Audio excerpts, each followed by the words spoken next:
Hello, welcome to this edition of Digital Badge Academy's webinar series. I'm Jim Daniels, your co-host, here with David Leaser, fellow co-host as always. And David, we have another, I think, really interesting topic to cover today. Maybe you could kick things off for us. Well, there's a lot of talk out there about why digital badges are not taking off in enterprise or in the corporate space. And we started putting some thought into it and realized that there are probably about 7 reasons that HR is reluctant to adopt digital badges. And came up with an article on it and just kind of outlined what they are. But then we decided we're going to flip the narrative. And we decided for this, what we'd like to do is say, instead of saying, hey, there are 7 objections to HR or, 7 reasons HR won't adopt them, let's do the 7 ways to get HR to adopt digital badges. So that's what we're going to cover today. That sounds good. And I sometimes think about this topic as being the elephant in the room, so to speak. There's so much goodness that goes on around digital credentialing. Everything from the commercial providers of solutions to enable that kind of use of credentialing, all the way through to applications and software in the HR stack. But it is that HR function in business that's kind of that last mile, it seems like, to conquer, is to get the HR organizations to really embrace the concept of being eager to ingest digital badges into their tech stack, into their HR stack, and make use of that for recruiting, hiring, and then, of course, ongoing employee talent management. So, this should be really interesting to go through. Okay, let's just jump right into it. So, okay.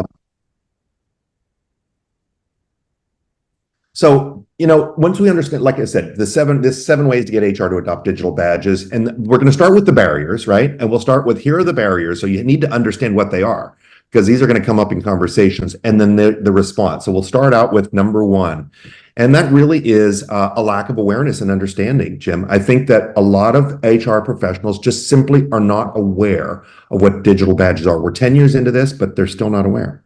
Yeah, and I think you've experienced that firsthand. I mean, this is not an assumption. I think you've actually attended conferences where you've had HR professionals actually ask that question point blank, or at least make a comment that I really don't understand what digital badges are.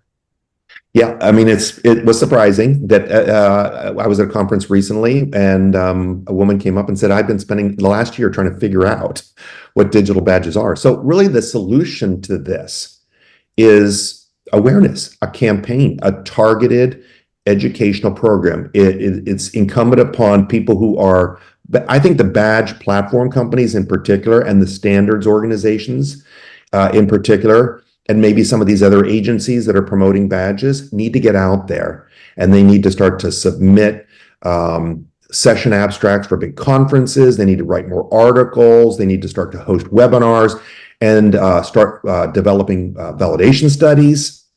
Really, there's a targeted campaign. It's just like any new innovation, right? You have to first make the market for it, and I think that still needs to be done. Yeah, I think HR organizations in business, I think, have been a bit underserved by some of those efforts to get information out there.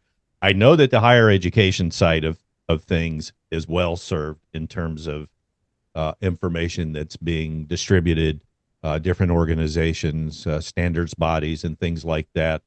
And of course, the standards bodies are also in service of enterprise and business, beyond the higher ed space. But I still think that side of things is underserved. So I 100% agree with what you just said.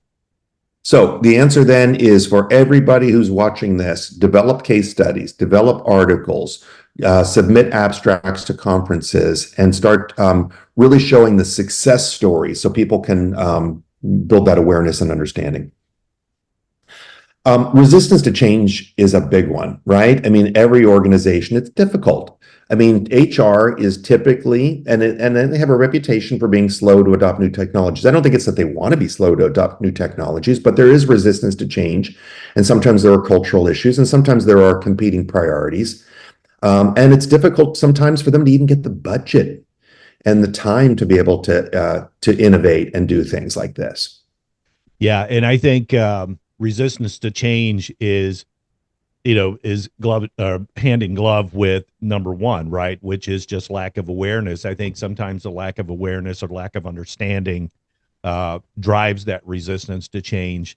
Yeah, in fact, I have actually had conversations with different folks across the industry, the digital credentialing industry, who have listed the resistance to change as probably the number one reason why there's been slow adoption rate on the part of HR organizations in business. So, One of the things that I learned in the enterprise space is that there is a really a structured process to getting people to buy into something. And the first thing they have to do is believe in it. And then then they'll, of course, after they believe in it, then they'll consider what is it like for them to actually do it. Then they start to act. And that's when you get into a pilot and things like that. And we're really at the believe stage with a lot of people. And I think the testimonials, stories showing early adopters that are successful, that creating a structured organizational change management approach to this, where you have trusted leadership showing them the success and the social proof.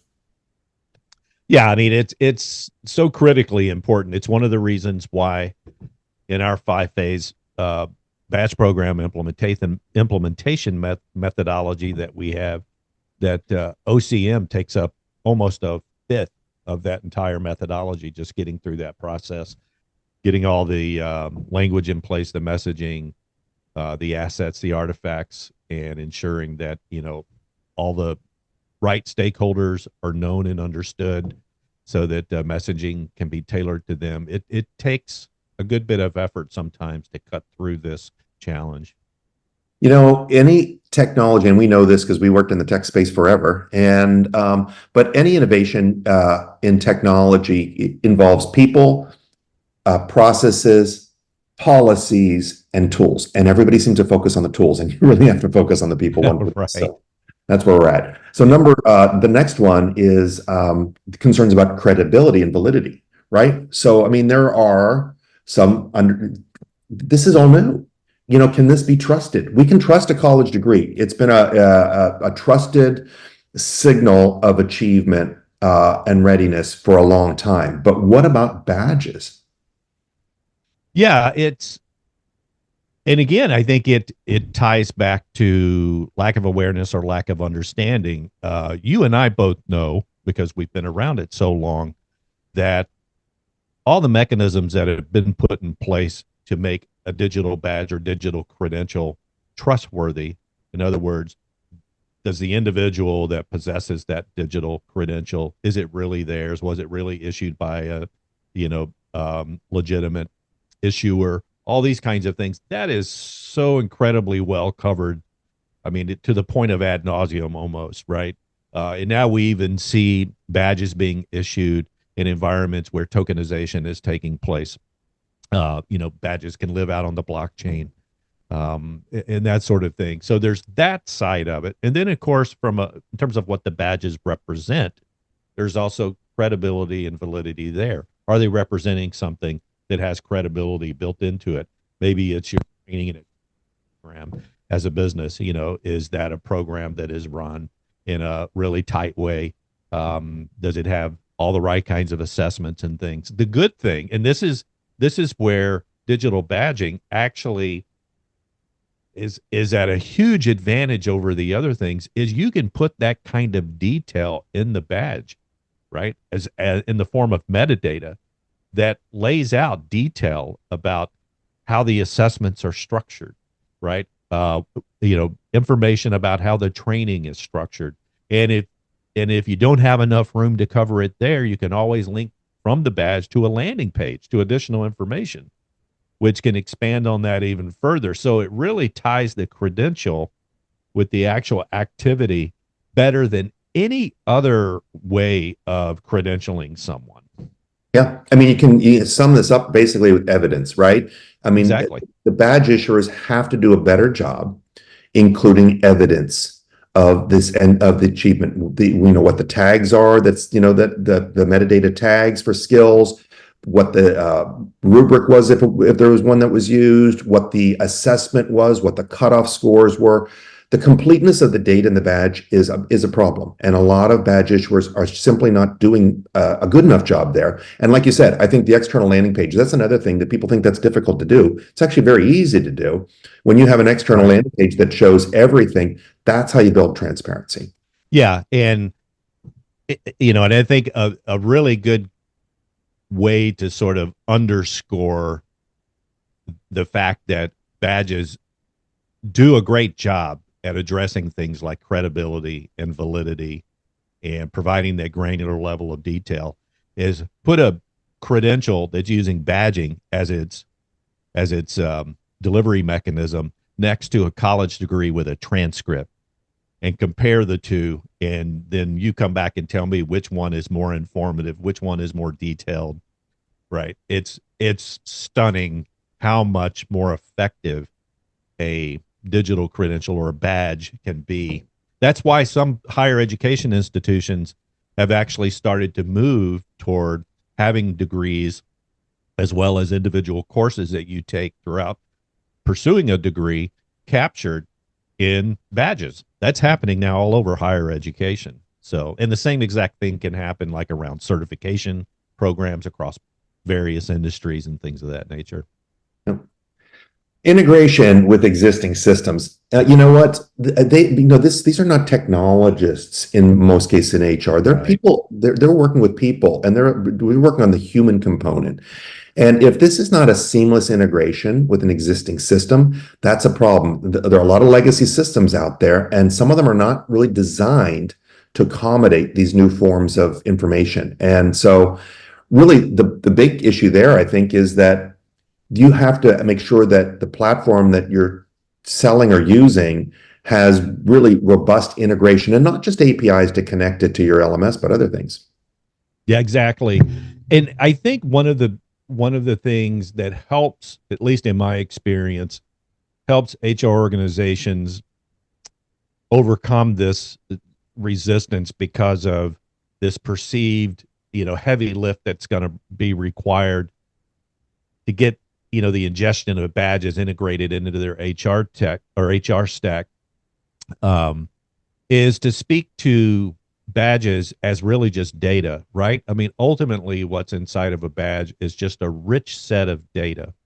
And that data, especially if it's being, the badge has been configured and published and being issued through a system that is standards compliant, right? Like with the open badge standards, for instance, from one ed tech.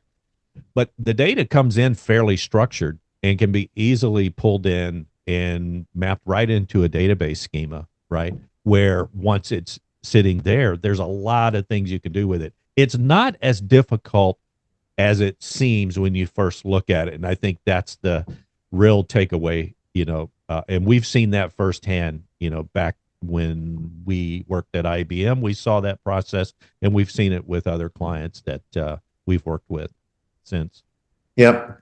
The next one is the perceived lack of demand. There are HR organizations. I've talked to HR leaders, said, well, nobody's asking for this, and it's so there's like, is there a push-pull issue here, right? They may feel that traditional degrees and certifications are still the preferred and accepted forms of validation. If it ain't broke, don't fix it. Yeah, it's a little bit of the chicken versus the egg kind of scenario here, right? People may not be asking for it because in their minds, they're probably thinking, all, HR really cares about from a talent management standpoint is, what kind of degree do I have, or do I have certifications in the industry or things of that nature?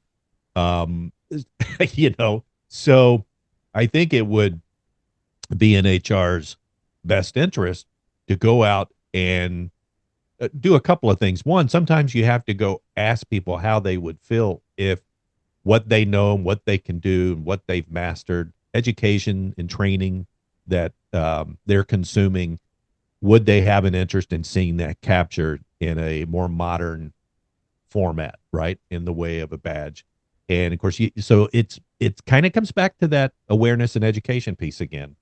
The perceived lack of demand, that perception may be reality, but the reality is being driven by the fact that employees within an organization just might not be aware of the potential value and upside of having all of these kinds of achievements and activities captured in the format of a digital badge. So this is more OCM in this area, more testimonials, more proof that this actually is. And again, I think it's incumbent upon some of these, badge platform companies and some of the other groups to start doing some research and publishing that research and promoting it through the watering holes that HR typically goes to. Mm-hmm. Okay, so the next one is fear of making the wrong decision. Of course, HR can be a high risk area of an organization. I mean, there are all kinds of things that they may fear that they make the wrong decisions. I mean, think about it. Just one wrong decision in HR can have a significant impact on the organizational success. Yeah, exactly. Well, it's, you have to do your homework, right? And it comes down to the thing that every client that we work with, the very first thing that we start out with is, okay, you want to get a digital badging program off the ground and rolled out in your organization. You want it to be successful. You want it to be high impact. Well, let's get down to brass tacks on ultimately what it's going to be in service of, right? What is that ultimate mission and vision that you're trying to drive toward by incorporating digital badging? There's a lot of those kinds of things that you really have to put some serious thought into. So again, so that at the end of the day, you're introducing badges into your ecosystem for the right reasons. And that's really all it takes. I guarantee you there's not a company out there, a business or an industry that couldn't take advantage of badging in a big, big way. They just need to understand, how to go about that in an effective way. And I think the way you get started here is in a low-cost, low-risk pilot. Try it out. Why don't you try it and see how it works? Give it, 120 days. Give it 6 months. Test it out with one area of the business that needs help. Test it out. You put your measurements in place, and then at the end of that, prove it. Prove it. Show me the proof that this is not going to cause any kind of risk or any kind of thing. I remember when we were developing a badge program that the certification team was feared that this was going to damage their high stakes, legally defensible, psychometrically sound instruments and their credentials. And it turned out to be the exact opposite. Right. Yeah, it did. It did. And that's the thing. I think a lot of people that have made that, probably in their minds, a leap of faith to take their certification programs and incorporate badging into it. So your certifications now are not just some, record that lives out on deep in some website, right? In the way of a certification ID number. Now you actually have a badge, something that's visual, something that has very structured and organized, easy to read metadata associated with it. And you're right. Everyone that I know, I can think of like Amazon Web Services, for instance, phenomenal certification program. And they've been badging that certification program for years now. Hugely, hugely successful. Cisco does the same thing. I'm talking about all IT companies, obviously. IBM does it. But yeah, early on, there was a lot of resistance, I think, there was this almost competition. Is it a badge or is it certification? Well, ultimately, they're two very different things. A certification is obviously a type of credential, and the badge is the transport mechanism or the envelope where all of that is sitting and documented and provides the ability to make that credential portable. But I digress. There's there's a lot of value in that. So yeah, it comes down. I think the pilot that you mentioned, that's probably one of the safest ways for an HR organization to pursue launching a digital badging program. And the last one is the fear of legal repercussions. And we touched on that a little bit on the last one, but you know what? There's a lot of legal liability in HR, with compliance issues and things like that. They have to be very careful to make the right decisions. I mean, the instruments that are behind a badge or an assessment that is associated with an activity that might be badged has to be legally defensible. I mean, I know this from the assessment space, working with my InterGenius, for example, that those assessments have to be written very, very well. They have to be legally defensible, and the outcome on it has to be accurate. Again, has to be legally defensible. And I think that there's an issue with that, where again, there's a fear that the activity that's behind that badge may not be. Yeah, this is a very real concern. I've run across this a lot. It's probably the number one reason why I stress the importance of having a really thoughtful governance and operational framework in place around your program, and to have that governance and operational framework managed by centrally, right? So not in a distributed way. You have to have some checks and balances in any digital credentialing program that gets launched. And this applies whether it's business or it's higher ed. It doesn't matter, right? It could be an association or organization. You have to have some governance and operational checks and balances in place. And as long as you have that, you're not going to run afoul of any, legal, gotchas or obstacles and that kind of thing. And that's just, I couldn't stress that enough, though.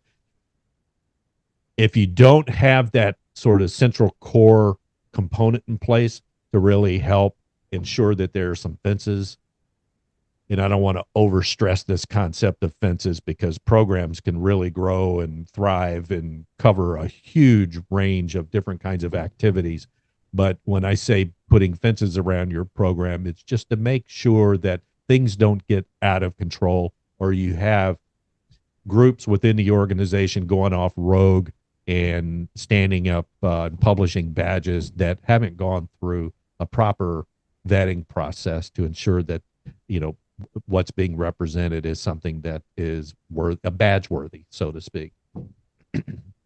So that's it. Those are the 7 areas that we have seen talking with HR organizations and L&D organizations. I'd love to hear if you find anything else that should be added to the list.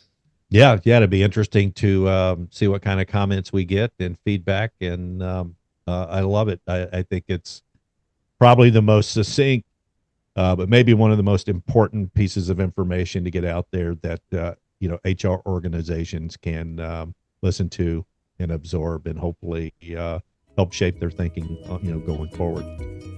So thanks, David. Appreciate you putting this together and leading the conversation. Thank you very much. Are you looking to launch a digital badging program or improve an existing one? Look no further than Digital Badge Academy. Our highly popular online masterclass will help you gain the skills and insights necessary to achieve success. Enroll now and start learning today.